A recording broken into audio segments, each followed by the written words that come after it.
Okay, hello. Here comes the B's. Now there's a lot more B's than A's, so this is going to be longer. I don't know how longer. Anyways, if you're staying with me and have the patience to see what else I come up with, thank you.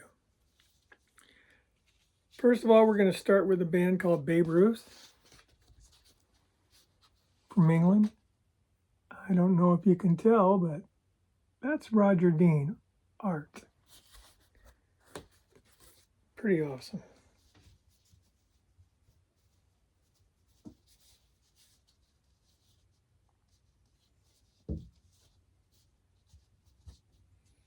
Got another Babe Ruth album called Amar Caballero. Nice. Sunrise, sunset, probably sunrise, I guess.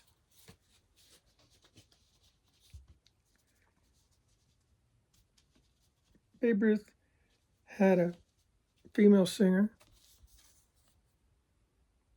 named Jenny Han.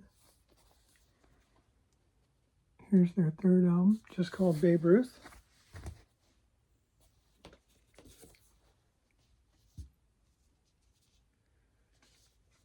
This one's called Stealin' Home.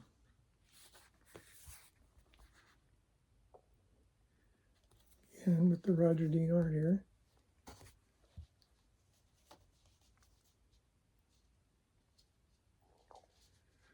This one's called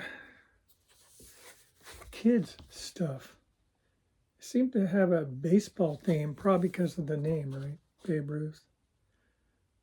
The New York Yankees. Or was it the Mets? I don't really know. I don't know much about baseball. Here's a band called Baby Grand, Ancient Medicine. I don't remember anything about this music. I kept it. I must have liked it. I don't keep things I don't like. But if you look real closely, that whole face was put together with vegetables. And of course, it was a cutout. Next up is Babylon, a really proggy band from Florida. They came around kind of late, like 1978, 9, something like that. Put all the lyrics on the back. The song Dreamfish is insane. The singer's name is Dorocus. I like Babylon. Also on the CD that. Here's Banco. They changed their name for the American release. This is, look at this. This was band was signed by Emerson, Lake and Palmer's Manticore label, just like they signed PFM for the United States releases. And I have a little bit of proof of that right here. Banco on Manticore. Yabba dabba doo. All right, so moving right along. What do we got here? Grant Arthur will recognize this. This is Pete Barden's Heart to Heart. Pete Barden's was the great keyboard player in the band Camel, which we did shows on. We did 3 in the series, and you can go look those up on Grant's Rock Warehouse. And it was a lot of fun. And this is a great album. It's real tasty. Doesn't sound much like Camel, but then again, why should it? Okay, here we go with a bunch of Beatles that were released in the United States. This is the original High Fidelity album. It's not the original that I had from '64, but a few years ago, I went to the local store, used store, and just bought up all the American copies. I don't know why. I just wanted to have them. Because every time you go on a streaming service like Amazon or Apple or Tidal, all you get is the British releases. So I was raised on the American releases, and they're the ones I know. Now this one is a bit different. This is the Japanese Apple release. with a gatefold, which the other album didn't have. And this is what you get in the gatefold. All that wording right there is Japanese. Everything is Japanese, except for the song titles. Those are translated. Love this album. This album changed my life. If it wasn't for Meet the Beatles, I don't know what I would have done, but I knew I wanted to be a musician when I first heard it. Okay, here's the second album called, you guessed it, second album. This one's high fidelity. In the old days, the stereos were fake and they sounded terrible. So I always wanted, I was raised on the high fidelity ones that were in mono. And I had a little tiny record player that played mono really well. Here's the Hard Day's Night American cover. Looks way different than the British, doesn't it? And the songs on here, the Beatles don't play very many. Out of 12 songs, the Beatles only play like 6. The rest of them are George Martin music. But it is a soundtrack, and that's what you get when you buy soundtracks. So it shouldn't have been scoffed at as a ripoff, because who'd they rip off? They told you it was a soundtrack before you paid for it. Okay, here's one of my favorites. I grew up listening to Beatles 65. Funny, it was released in 1964. They were slinging these out right and left. Capitol Records, with the help of a guy named Dave Dexter, who we could write a book on him. I don't have the time. And then there's Something New. I always love the cover. Beautiful photo of that. I Wanted That Guitar So Bad of John Lennon's, the Rickenbacker 325 Capri. And it's funny, I ended up getting one about 7 years ago, and the neck was so short and so hard to play, I actually traded it for a Rickenbacker bass, and I love my bass, so I don't regret that trade whatsoever. All right, here's the next one, Beatles 6. You've probably seen a video of the Beatles at Shea Stadium or something like that, I think. And John says, this is off Beatles 6, I think. I don't actually know because I don't actually own it. But I think they play Dizzy Miss Lizzy, and that's the last song on side 2. So that was a good concert tune. That really rocks. It's a song written by a guy named Larry Williams. They loved him a lot. Here's the second movie soundtrack, Help, and it looks way different. But those are the Beatles songs. And exclusive instrumental music from the picture's soundtrack. So again, and this is a gatefold, so I can open up and show you how cool this is. Of course, I got a damaged one because I didn't even pay attention when I bought it. Not sure I opened it to look at it. But anyways, it got stuck together. It's just pictures from the movie. I think it looks cool. I prefer this cover to the British, actually, just because it has more nostalgia to me, you know. It means something to me. And we got Rubber Soul. This is the American Rubber Soul, which has a completely different track list than the British. I'm sure you heard that. This, I've Just Seen a Face, Norwegian Wood, You Won't See Me, Think for Yourself, the word Michelle, and on side 2, It's Only Love, Girl, I'm Looking Through You, In My Life, Wait, Run for Your Life. I prefer this because, again, I grew up with it, and this is the album that Brian Wilson was inspired to write Pet Sounds, not the British version. He didn't have that. Excuse me. I'm going to take a little drink because I got very little left and I need to wet my whistle here.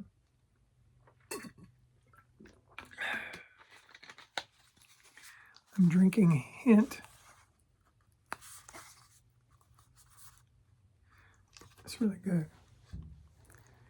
Okay, next up is something that came a little later, but actually the songs are back farther. And this is called the Rock and Roll Music Album. Every tune on here just rocks out, and it's a gatefold, so of course we have to show it. Nothing exciting. That's all there is there. But God, the song lists are unbelievable. Twist and Shout, I saw her standing there. You can't do that. I want to be your man. I call your name. Long Tall Sally. Rock and Roll Music, Slow Down, Kansas City, Money, Bad Boy, Matchbox, Roll Over Beethoven. Dizzy Miss Lizzie, Anytime at All, Drive My Car, Everybody's Trying to Be My Baby. The Night Before, I'm Down, Revolution. Back in the USSR, Helter Skelter, Taxman, Got to Get You Into My Life. Hey Bulldog, Birthday and Get Back. What a set this is. Killer. No softies, according to George LeMay. This is the Capitol American Revolver. They blessed us with 11 songs, missing 3 that ended up on Yesterday and Today, which I don't think I have that on vinyl. I did get it on CD though.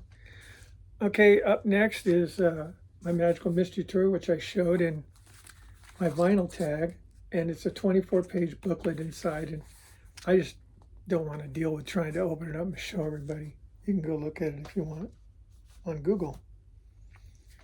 This is the Beatles' Hey Jude. This would be the last album, but everybody thought it was going to be on Capitol, but it ended up coming out on Apple. So this is Apple Records. And the tracking list on this is ridiculously weird, but it was songs that had never come on an album on Capitol. Hey Jude, by the way, I meant to say Hard Day's Night is on United Artists, not Capitol. Hey Jude, Revolution, Paperback Writer, I Should Have Known Better, Lady Madonna, Can't Buy Me Love, Don't Let Me Down, Ballad of Johnny Yoko, Rain, and Old Brown Shoe. I love Old Brown Shoe. Seeing that thing getting worked on in the Get Back movie was phenomenal. That's one of my favorite songs of that era. This one's called Rarities. Capitol put this out.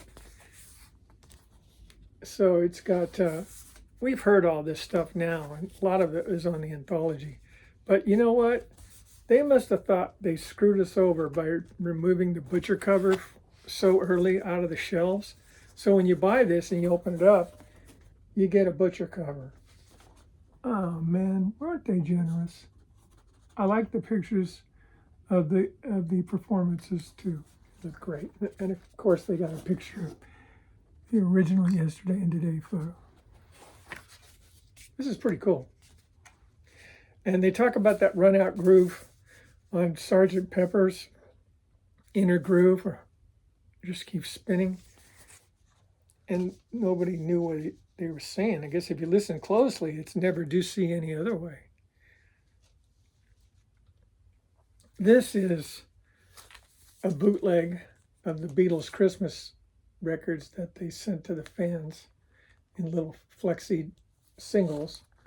And of course, I didn't get any of that stuff, but I decided I'd get this. It says Apple, but I don't really believe it's Apple. It's called the Beatles Christmas Album. It's great. Sounds fun. Don't think it's official. Okay, we're moving out of the Beatles into another band I really, really love. Bebop Deluxe. This is Axe Victim. There's Bill Nelson, guitar player. He tends to run the show in all these albums. I like this album. It's really good.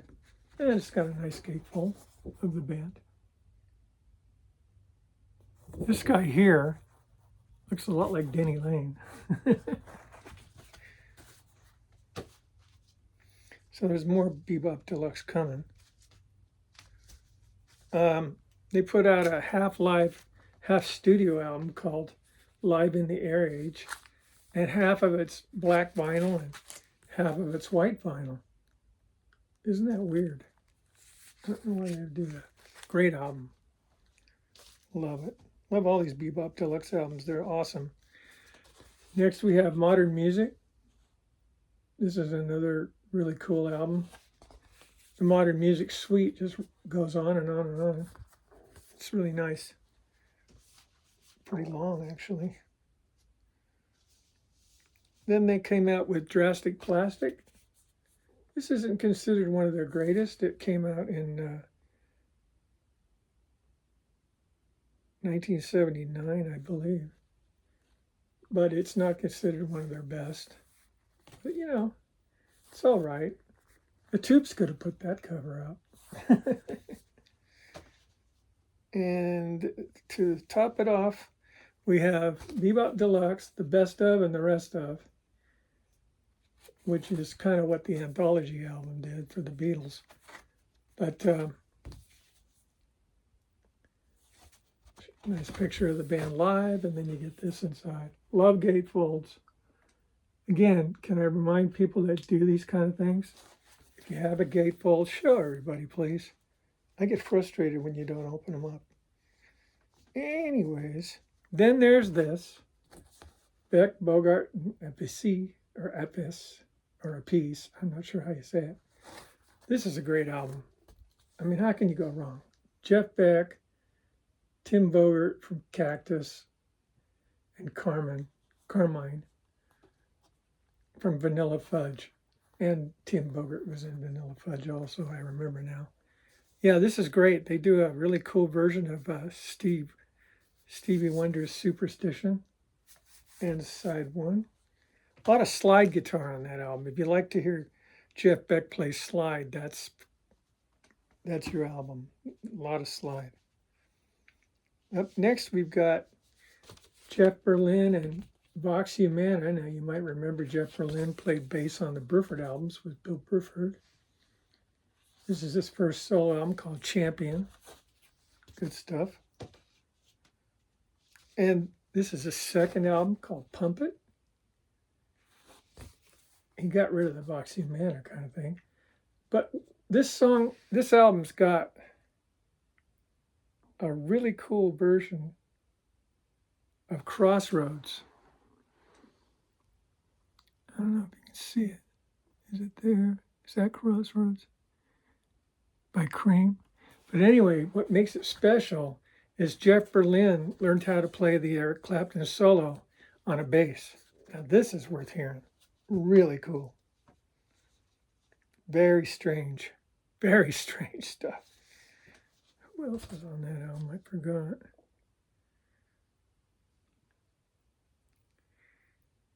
Crossroads, drums, Tris Immoden. Did he play with Chicago? I think he might have. I don't know for sure.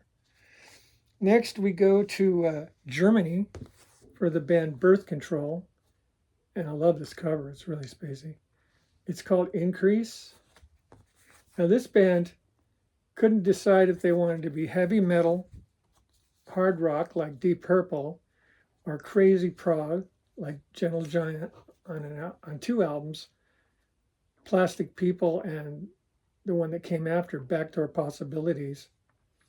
But Increase is like they're trying to go from prog to disco without selling out, trying to straddle the commerciality of their whatever you call it, style. It's good. I kept it. If I kept it, I liked it. Okay, everybody will recognize this, I guess. Blue Murder from 1989. This is a three-piece. John Sykes on guitar and vocals, Carmen Apis again on drums, and Tony Franklin, who would end up in The Firm, on fretless bass.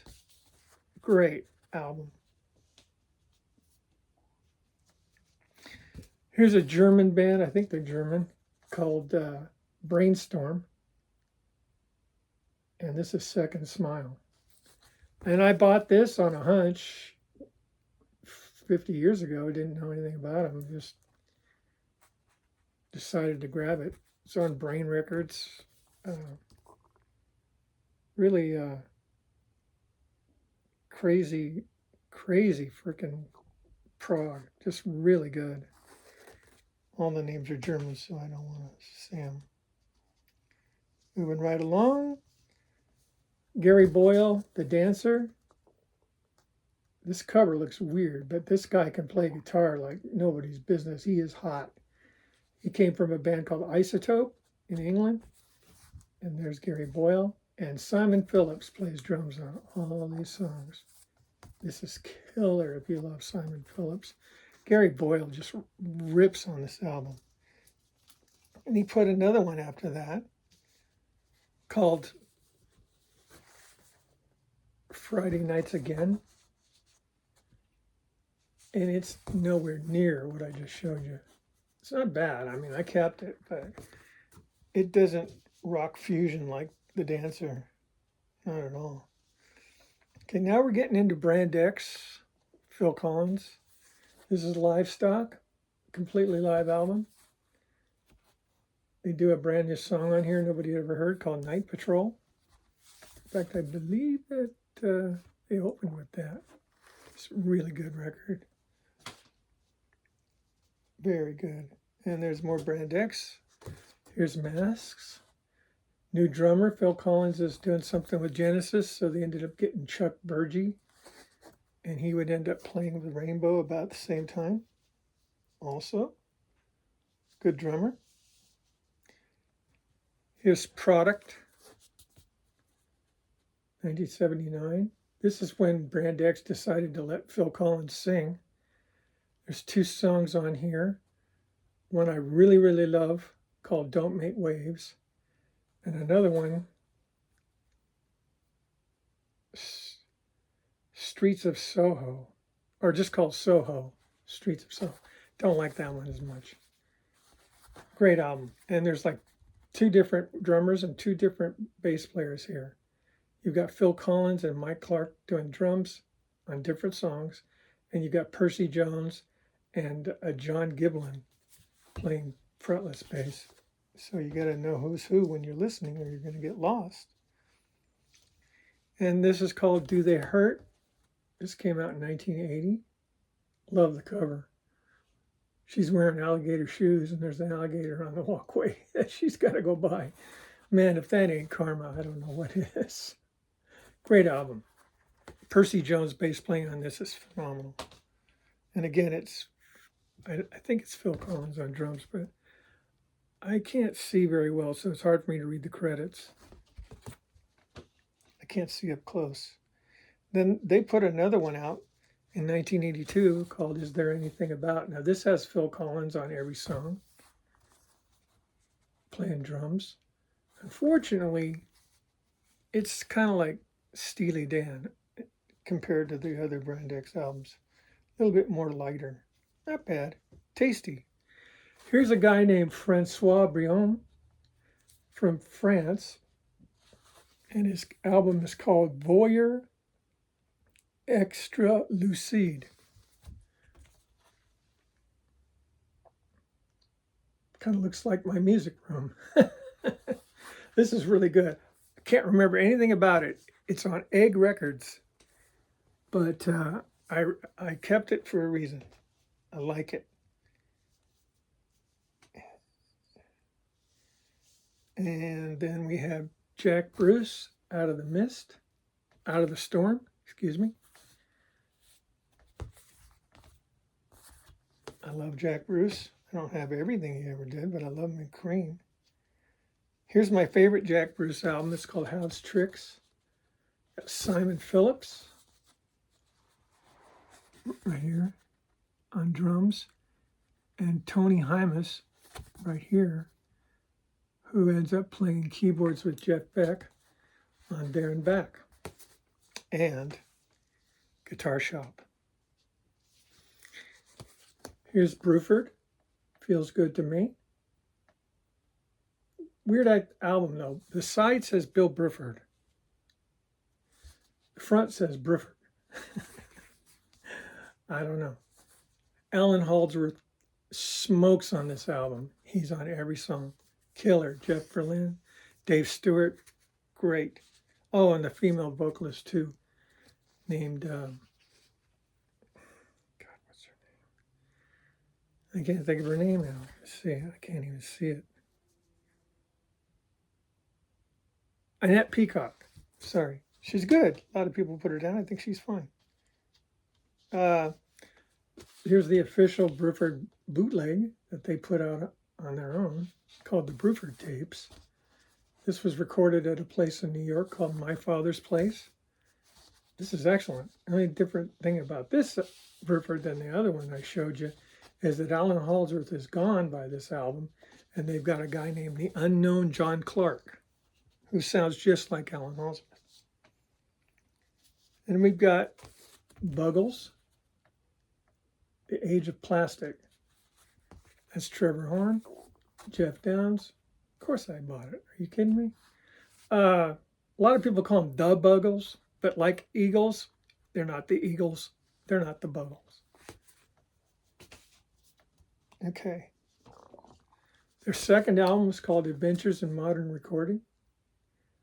Chris Squire had something to do with this album. It's unclear how much involvement he had. The credits don't say much, but he had something to do with being around. Maybe giving advice. I don't know. It sounds great.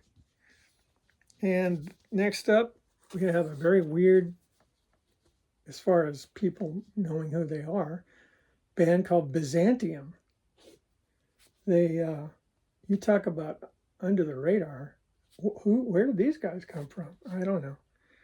But I recognized the name of the guitar player, Nico Ramsden, who happens to be the guitar player that ends up on a live Gong album called Gong Live, Pierre Merlin's Gong Live, and Time Is the Key.